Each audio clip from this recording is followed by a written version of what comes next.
Hello and welcome to the show. We are once more driving more vehicles till destruction on BeamNG Drive, starting with a classic American car. This is the Blueback, which is it Blueback or Bluebuck? How have I forgotten the name of the car already? Hold on, I am professional. Bluebuck. It is the Bluebuck. There we go. Classic American cars. Always a fascinating thing around these destruction circuits because in theory it could survive really, really well. It's got very soft wobbly suspension, the engines are pretty tough in these things, however the drive shafts are a concern, big concern. Fuel tank can also be a concern. Oopsie, wrong button.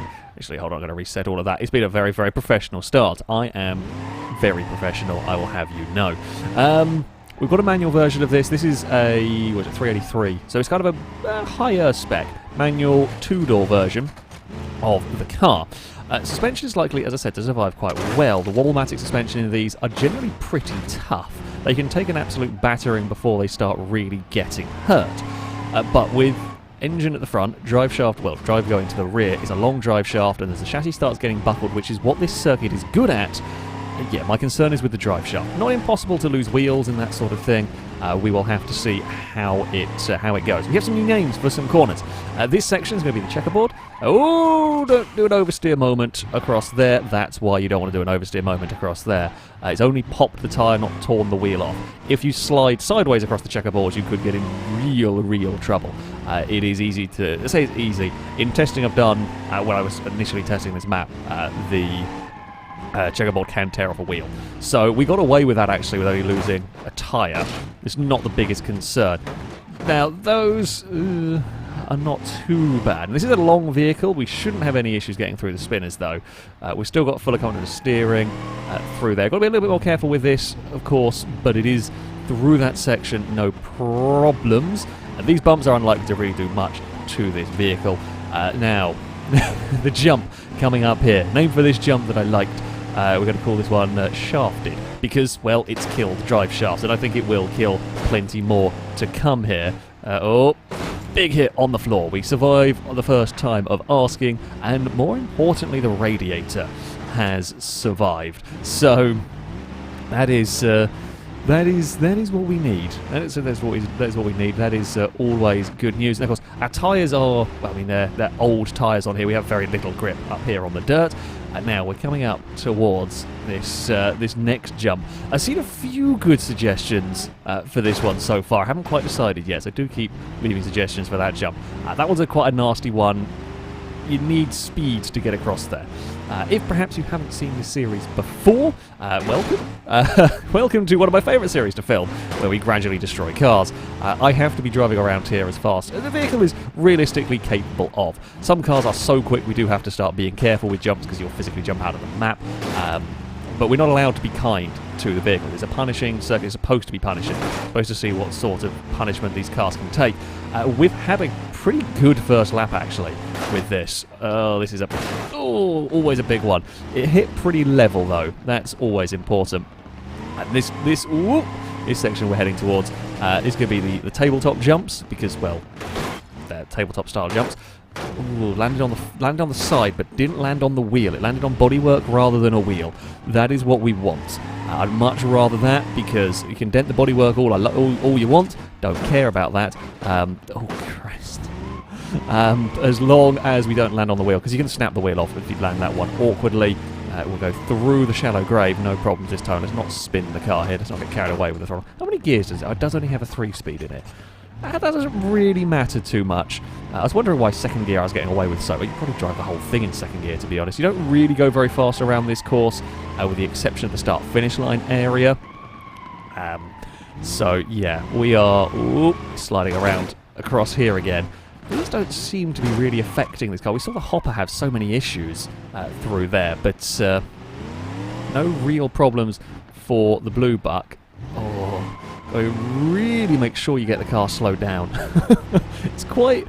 I mean, it's big, it's a bit ungainly through that section, which is to be expected. To be expected from this. And we're already going to... If we can land this jump without shattering the drive shaft, we will beat all of the other classic American cars. I don't think I wanted third there. I think we should let him in second. We do come back crashing down with relative ease in this vehicle. That's what we like to see here. That is good news indeed. Get a little bit sideways through here. I mean, there's no real harm done. The tyre is the worst thing that's happened to the car so far, and that tyre is not actually really giving me any problems. Honestly, if it didn't tell me the tyre was gone down, I wouldn't really feel it from driving. Here we go. Off the edge here. Oh, that's a big hit. This is the crunching sound that accompanies it that makes me worried. I mean, I'm looking at the... It's very hard to tell what's bent bodywork and what might be a bent chassis. The concern is the chassis gets too bananaed, the gearbox is at a funny angle compared to the rear diff basically, and that's when the game registers the drive shaft as snapping. Well, can't get there anymore. So that is a concern, and that's what these jumps do very well. The radiator has survived very well. Now, I know that's a bit of a curse of the commentator going on there, however the radiator has survived. Oh! It looks so bad, but so the leaf springs in the back of these cars are generally pretty sturdy. It takes a lot to be killing the leaf springs or get the car lined up. It doesn't like taking that jump straight. Oh, we're going to fall off the second part of the tabletops. I can't do too much about that. Like we try and take the obstacles as best we can, and if we physically can't make the front left wheel is about bent inwards. That's the start of serious damage. Now, as you can see, when we're turning a corner, we now get a lot of positive camber when we're trying to turn. Oh wow, we've got real... Okay, we haven't really got very much in the way of steering going on in this car to the right. Because if we turn that wheel, it just leans over onto itself, like so. That is a concern to an extent. At the moment, it's perfectly drivable here. We've got a car that is more than capable of getting around the course, but it's now starting to be iffier. You know, I'm going to have to be a lot more careful. I think actually some of the wheels have started taking damage. We know the rear right has a puncture. The rear left doesn't look circular anymore. It looks like it's got a bit of a bobble going on. Nowhere near as bad as we have seen from some cars, but doesn't look great. Oh, yeah, okay, so my steering is very difficult through there now. We got through there better than the previous time. I've actually lined it up much better. But it's the beginning. And this is what the point of driven till destruction and the point of this circuit is. It's that gradual punishment until a car gives up. Now, towards... Oh, okay, I might have over-revved it a little bit while it's in the air. Got to make sure I don't do that because these cars didn't really have rev limiters. Oh, it's hitting the same corner again and again. If we lose that wheel, could we still drive? Maybe. If we lost the wheel, we could one wheel will still do the steering. We won't lose drive, of course. The concerning part would be trying to negotiate checkerboards because that front corner would dig into the ground. Oh, we might have not taken this one here quite as well as I'd like. But we've still got to get away across with it. Good amount of speed. Smack the other corner down. This is actually a very, very impressive performance from the car. This, yeah, is doing good. This is doing very, very good. As there's at this point, normally we've seen from vehicles the radiator's gone and they are on that ticking time bomb approach. They're on that, it's going to die at some point from overheating. Just how far can it last? This one hasn't got that ticking time bomb yet. The fuel tank is something I haven't talked about with this car. We have talked about it in the past, though. The fuel tank does sometimes get ruptured in these. They don't have the same protection that you get from a modern car. So the back of it can get ruptured. Again, I hate that crunching sound. It always makes me worried we're breaking something important in the car. Doesn't really steer very well. I think there's going to be some more oversteer related moments. That's going to hit the other side. I guess that's spreading the damage out a bit. It does look like the left-hand side of the car sits a lot lower than the right-hand side. Now, that could be bodywork damage. We do sometimes get that. Basically, it's the way the bodywork gets bent up. It actually then starts looking like the vehicle's leaning when it's not. What is that poking through? Is that the chassis poking through the front left wheel? It does look like it is. That is slightly alarming that we've got the chassis poking through there. But still, I mean, the rear wheel where the puncture is hasn't really got worse. Yeah, the other rear wheel is slightly buckled, but nothing too bad. This is an impressive run. I mean, we might see this as a car that's a one-hit KO. Now, generally when we talk about these, it's the rally cars, the off-road vehicles, that will have a big crash and that will be it out, rather than the slow, gradual destruction of them. This might be one, and if it was, again, it would be the drive shaft that I would expect to go. If that front wheel gets worse, we're going to struggle with the spinners because of the size of this car. If the front wheel gets too much worse, we will. In fact, if we lost that front wheel, I think we would struggle getting through the spinners. Being such a long vehicle, like a Covert could probably do it. Well, if the Covert had drive, it could probably do it. This, I'm not so sure. I think we need to leave it in second up here for the right. It's pulling so badly to the left now. A lot of camber going on with the rear left wheel as well. It's not really taken all that much punishment here. It's still good to go. I mean, we're already up into just about second. Oh, steering? I was full lock and it just was going straight. That's the first sort of real sign of steering issues. I think I must have just misjudged it a little bit. We've still got the steering. Sliding a little bit on our way up here, so it's going to be the quickest we've got off this one. Oh, big hit in the front corner again. Still, it's okay. Most impressive, actually, is that the radiator's fine. I would not have expected that. I would not expect a radiator to last this long. The car is pulling quite badly. There goes, typical. There's the commentator. But it has now lost a radiator. Sure, it's going to overheat. The water will cool it a little bit, but not enough to keep it going, definitely. The other thing you've got to sort of consider is the radiator's now got damage. You've got to bear in mind that means bits of the car have started taking more and more damage. The radiator was protected for a good few laps, now it's not. So it's a sign that other things are getting broken in this one. The wheels are all looking a bit wobbly and iffy. Oh, come on, we're good through there. We're fine. We're across. It's a nasty, nasty section. Tabletops. I knew there was going to be problems. That front wheel was always looking suspect. We have now lost that wheel. What is my steering like? Steering is still okay. Actually, surprisingly good steering for a car with only one wheel that does the steering. But we have got bigger tests to come of this. The spinners are a concern. This water section here is a big concern. Okay, the gap isn't going to get caught. The checkerboards could really screw the car over here if we're not careful. It's going to do a lot of damage to the underside of the vehicle here. Now, can it actually get across these?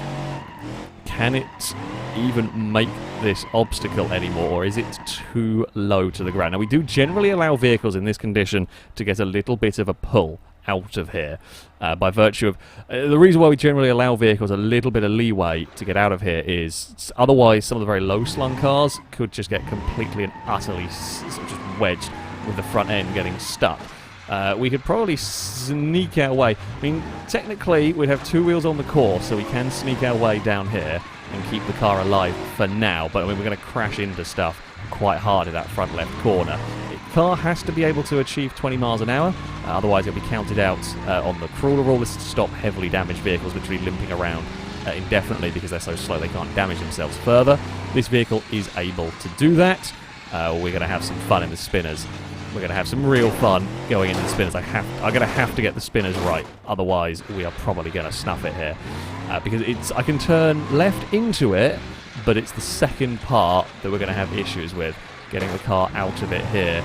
Oh, we can spin the wheels. Oh, we've got to help. We've got to help from the spinners along there. That's okay. Right. We're going to clonk and clonk and clonk. I'm really surprised the drive shaft is holding up to all of this battering. The engine is going to work harder, of course. Now we've got a wheel missing. We're dragging the car along the floor, so it's not accelerating as quickly. Also, the wheels are often spinning in the air a little bit. Here we go across the big jump. Flew quite nice and level there. Rear left is looking a smidge broken, but that's fine. Could we go? I mean, we're looking like it's on course to beat that Roth if it can make this corner, though. We're starting to see more issues now for the vehicle in terms of just making these corners. It's still good for now. If that other front wheel gets bent up anymore, we're going to have problems. So, three-wheel cars have survived for a while in the past in these Destruction series. They can go on for a good chunk of time, depending on depending on what vehicle it is and oh god, how healthy the remaining wheel is. Thankfully, the remaining wheel is pretty central here. We're struggling around this corner, but we have got it to go. That's fine. We'll clonk it along there. Alright, what are these next big jumps? We've got two big jumps onto concrete to go. The engine is getting very, very hot now. Of course, it's got to drag itself around so much. Oh, we're now losing a lot of power. Oh, come on. Come on, car. You can make it. You can make it here. Across the jump we go. Oh! It smacked the floor heavy. It has come back down. Now, we are allowed to reverse in this. If we can't get around a corner without reversing, the car is counted out, of course. But that one was not from a steering-related issue. That was from a jump-related issue and a poor landing. Oh, the piston rings are going. It might not even make it to the shallow grave here to try and cool. I mean, the engine's probably so poorly anyway at this point that even if it gets cooled a little bit, it's probably still going to expire. What's left of that wheel is pretty poorly. There goes the head gasket, so the engine's on its last legs. I don't think cooling it now is going to do anything to save it. It's just how long can it go. The oil is overheating. Here we go, car. Can we get through here? Oh, we are through. We are through, but we are not through in a good way. We've got to try and do keep the car on the course. Still 2 wheels within the white lines. We can still make it across here. It's slow. The exhaust has come off. There we go. We're back on the course. Just engine. Don't expire just yet. Don't do it. It's so little power. I've got to leave it in first, and this is just going to blow the motor up quicker, I think. But it's the only way I can get it going, because we've got one wheel spinning around in the air, and this is going to take the lead. This is going to be the furthest a car has got around this course. It's just not got long left in this world, has it? Come on. Come on. What can you do through the spinners? The steering's got worse from last lap around here. Can we get you in to the spinners? Change direction. It's through. Actually got through quite nicely here. There we go. We're through that section again. Oh, God. It was cooled a little bit. We've got so little power going on. I mean, the head gasket on the engine's going to blow up anyway, I think, at some point. The temperature now doesn't matter, because what's left of the coolant is leaking into the engine. We're at 40 miles an hour going up this jump. This could be a drive shaft destroyer. There it is. That's it gone. The speed and the angle of that approach was always going to be suspect. If it is too slow across there, you can say goodbye to your drive shaft. Another vehicle went out. The engine was dead, almost. The dying engine did mean the drive shaft would snap because it was slow across a jump. However, credit where credit is due. We have a new leader. We have a hell of an impressive run for the Blue Buck. It kept going on 3 wheels for quite some time, but that is the vehicle. The vehicle expired. Up next, we have got a Pizima. This is the modern Pizima, one of the few vehicles that has I guess like a limited slip diff, whatever. One of the few vehicles that will allow the front-wheel drive to drive on one front wheel, which could come in very handy, shall we say, with this kind of a course. Now, unlike the Blue Buck that just ran, this doesn't have that really helpful wall-matic suspension. It's a much more modern car. Things like the fuel tank are less likely to snap, and of course, being front-wheel drive, we don't have the long drive shaft to the back being suspect over some of the jumps, and it isn't quite as quick. We've gone for a mid-spec one. This is the 2.7 V6, just a normal one. This isn't the sport version or anything. Again, I'm kind of sticking with the sort of more mid-tier versions of these cars to begin with. We'll inevitably go to faster and different ones later on to see how they compare, but I'm expecting this to be okay. 2, maybe 3 laps is what I think we're going to see out of this one. I don't know. Wheel axles are what I would be suspect of with this. Maybe overheating if it can be sort of tough enough everywhere else. Here we come to the Toblerones for the first time. Actually pretty good across there, I've got to say. It dealt with that no problem whatsoever. Into the spinners we go. I did see somebody actually ask about what speed the spinners were set at. They're at 40% throttle. There's the same for all of the cars, all of the runs are done with the spinners at that, which is about 70 miles an hour.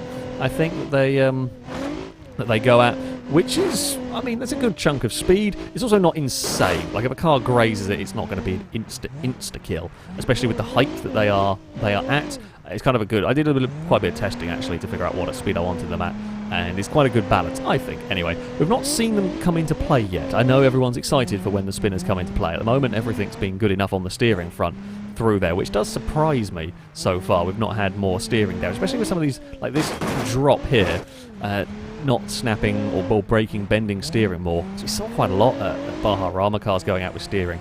Here, we haven't really seen that be the case yet. Oh, there goes the front wheel axle. Maybe this is not going to be a car. I thought maybe it needs the sport version that has the diff that will allow it to drive. I was expecting this to be okay with it. I was wrong. It may have been changed in a more recent update. The Pazima lost a wheel axle, and that is going to be the end of this one. Is always the concern, perhaps, with the front-wheel drives. It's always the worry with them. That's as far as it's going to get. Didn't quite... It was always a bit difficult act to follow the blue button. Didn't quite live up to that. It's not the worst, but not very far. And finally, we have got the ETK K-Series. I'm going to be honest. If this makes a lap or 2 laps, I'll be quite surprised. These are notorious for having quite weak wheel axles and losing wheels. Well, yes, this is rear-wheel drive. This isn't the all-wheel drive version. This is the rear-wheel drive version. And yes, we could probably survive on losing a front wheel. The wheels on these cars are very, very delicate. I mean, let's not forget, at the end of the day, this is a sports car. This is the middle spec one. Oh, dear. Okay, got to be careful. Doesn't quite have the most amount of grip. The mid-spec one, so this is turbocharged, straight 6, rear-wheel drive. Have, of course, got the manual gearbox on this. Oh, got very slidey. More slidey than the American boat that we had go around here. Radiator's gone already. If this dies from overheating, I'd be astounded. This is just unlikely to be what gets this car. We are through the shallow grey for the first time. The checkerboard is up next. Unlikely to see too much problem on a first lap for this car there. Of course, much more modern vehicle, this one. So we have got more modern suspension, but that can be more prone to snapping rather than bending. That's part of the reason why why cars with leaf springs, certainly rear leaf springs, do tend to survive quite well, is that they're very difficult to really damage in this game. When they do go, they go spectacularly. We saw with the Moonhawk, the entire rear axle kind of falls apart and comes loose. Saw the Regency, some of you will remember quite a while ago. There's another car that is so quick that I won't be flat out over here, owing to the fact that it could probably get close to clearing the fence if we aren't careful. So, yeah, we do have to have a little bit of a lift with some vehicles. Not quite as fast as the Covert, but still, you know, the point of the course is not to launch the car off and jump straight into a fence. And it's not quite in the spirit of this circuit. Radiator's gone, but as I said, it'll take it a few laps before it overheats. The water will help keep it down a little bit. Oh, not got much grip out here at all. Don't bend the wheel off. Okay, we're fine. Alright, it's done good so far.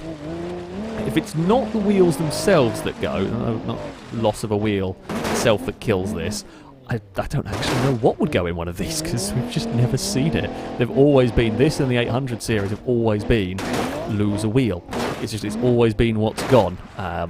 Oh, how are we doing on the old damage front? I mean, that spin there actually just means we don't hit this jump here with anywhere near as much speed, which is good. Although we also saw sometimes too little speed can be a problem. The front bumper is kind of wedged under the side of the car. That might nudge it free. Okay, well, we can wear it as a spoiler. That's fine. It's out of the way of the wheels. If bits of bodywork, if bits of debris do get stuck under the car, we are allowed to pause and remove them. Because sometimes stuff gets kind of crash welded and stuck, and that can tear apart some stuff.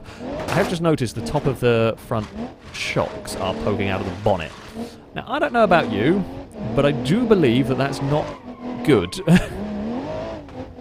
I do believe that's not how things are supposed to be in a car. We'll just spin you around. That's fine. This is a good performance. I might have to eat my words of how long do I reckon this car is going to survive. Oh, that's a lot of understeer all of a sudden. Hasn't really shown too much sign of wheel issues. Maybe they have been strengthened from when I last drove it. We will drive that into the spinners. Oh, got a little carried away. But as I said, that's just a glancing blow. That doesn't really do very much. It's dented the roof line. Don't care about that. Hey, the front bumper's finally got free. Do we have some tweaked steering in this? No, it doesn't look like it. Doesn't look like it there. There's a little bit of a lift coming up here. Sort of 67, 68 miles an hour is a good speed to go. We hit the ground, but we will have enough, at least, time to stop it from just careering straight into the fence. Okay, the front's quite low. I mean, I'm looking at the chassis angle. The front is not where you want the front end to be, necessarily. But that's fine. Temperature-wise, we've still got it all under control for the moment. As the car gets more broken, we're going to have to work the engine harder, and that is when we are likely to see the car start overheating. Oh, big slide through there. More sliding. There's so little grip in this. I'm kind of surprised. I know it's not got off-road tyres, of course. It's not built for this, but I feel like this is slidier than the Blue Buck. That's even, I'd say, less built for this, I would have thought. Steering is now starting to pull. It started pulling to the right. Something has been bent up there. Oh, something quite bad has been bent up there. We've lost a front wheel. Front right wheel does not steer anymore. I don't think I can pull this car away from the wall. I think that wheel is locked at an angle that we can't unfree it from. Nope, that's going to be out with steering failure. Oh, it did so well. Now, the only thing, if it was on a hill, I could roll it back, but it can't. We cannot continue without putting the car in reverse, and there was ample time for it to get away from the wall. Oh, can we wiggle it? Nope, that is a steering failure on the car. The problem is the wheel's locked that way anyway. Even if we rolled it backwards, I think we'll just end up going straight the same way. It's like compresses on the suspension for a second, and that might be what moves it. No, we're just going to go straight back into the wall. Unless we do, well, I mean, no, it's still, just going to go, just nudges it in, nose it into the wall. It was the wheel axle, but it did survive much longer than I thought it was going to. So, well played for the ETK on this one. Steering is just too busted. Still, not a bad showing. So, on to our leaderboard, and we do have a new leader. The Blue Buck is going to go to the top of the table. I mean, last time out the I-Series was very, very impressive, and now we've gone even further. That car did not want to die. That took a hell of a battering. Kept going with 3 wheels. In the end, it was the overheating that led to the dying engine, and as the car slowed down, it just couldn't take the jumps well enough, and eventually the drive shaft would snap. We've seen this circuit is pretty damn punishing on drive shaft. I mean, other damage is often leading towards that drive shaft failures, but either way, it's almost 10 miles I got around that circuit. That is very, very good going indeed for that vehicle. I mean, we're almost double the distance of 3rd place, so that's what we're talking.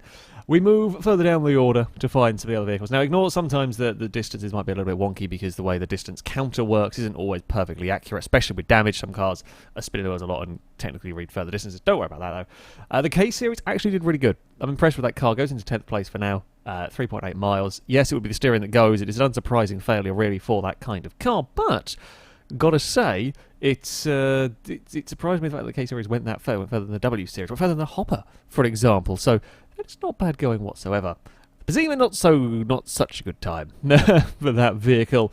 Front-wheel drive car landed quite heavily on that front wheel. The Blue Buck was landing on front wheels a lot heavier than that for a lot longer, but all it took was that wheel axle to snap, and that version of the car didn't have the diff that would allow it to drive on one wheel. Although even if it did, I think it would have been long before both wheels probably snapped. But there we go. It's not last, but it is quite a long way down at the bottom of the table.